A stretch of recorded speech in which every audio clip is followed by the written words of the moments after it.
Здравейте, днес ще пробваме такива лимолави, както новия вкус на лава бер, бабка, лимолава или за всеки вкус, и лимолава всеки вкус. Запознайте се с лимолава, вкуса неповторима, на всички вече е любима. Обаче в кутия. Я ще опитам да ги избеля. Да се плеча, нали?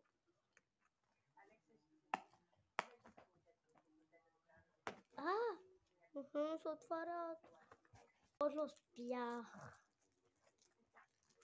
От половин минута съм мъча и не можах да снима.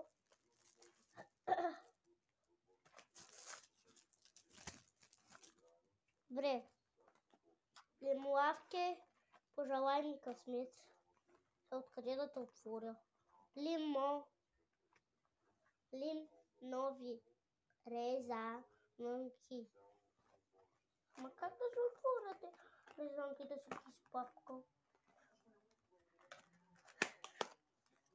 Ето ги. Те са опакована са.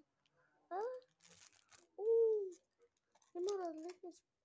Нека, на здраве лимолава. Много брутално.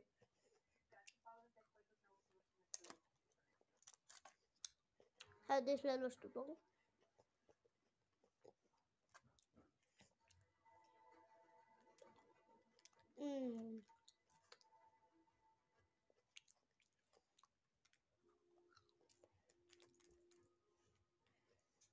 Аз ще ви ги покажа.